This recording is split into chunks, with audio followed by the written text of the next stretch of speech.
मोनसे गिदिर खौरां आरो गोजोनथाव खौरां। बारग' एनडिएफबिनि जेंना सुस्रांनो थाखाय हादरनि नखर मन्त्रि अमित शाहखौ छत्तीसगढ़आव लोगो हमहैदों मावफुं सोद्रोमा रनजित बसुमतारीनि मोनसे हानजाया।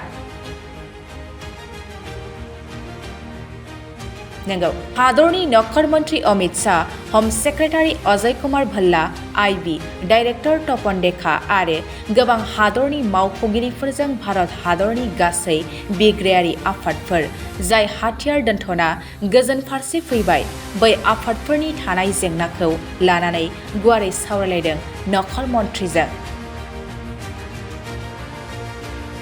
जोबथेसालियाव थानाय बारग' एनडिएफबिनि जेंनाफोरखौ बोस्रांनाय, बिथांमोनखौ उदां खालामनाय, आद्रा थानाय अनसुंथाइखौ होफुंनाय बायदि जेंनाफोरखौ सावरायलायनाय जायो। खौरां मोननाय बायदिब्ला हादरनि नखर मन्त्रि अमित शाहआ थाबैनो बारग' एनडिएफबिनि आद्रा थानाय जेंनाफोरखौ सुस्रांना होगोन होनना खोथा होयो। सावरायलायनायाव बिटिआरनि मावफुं सोद्रोमा रनजित बसुमतारी, एक्स एनडिएफबि वेलफेयार एस'सिएशननि गाहाय नेहाथारि दिलरन्जन नार्जारी, लोगो आफादगिरि बिनुएल वारी, नेहाथारि बिके अलंबार आरो रां लाथुमगिरि सहेन वारी बिथांमोना बाहागो लायो।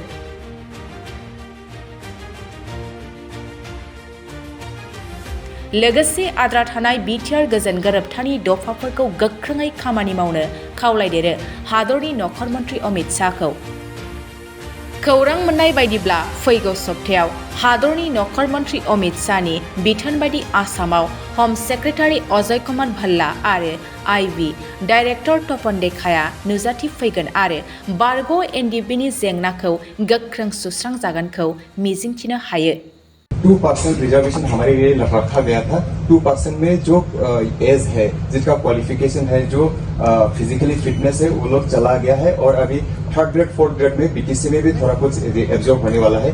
बाकी सर जितना भी कैडर्स थे एज बहुत बड़ा हो गया है, इनको इधर ही हम लोग करने का प्रयास किया है। प्रमोद बोरो सर जी इसको नेतृत्व ले रहा है, लेकिन शायद आने वाले दिनों में सरकार से हमें और भी ऐसे पुशअप्स चाहिए होंगे।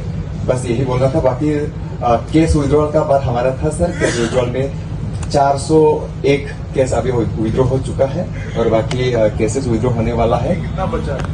बाकी 800 सर।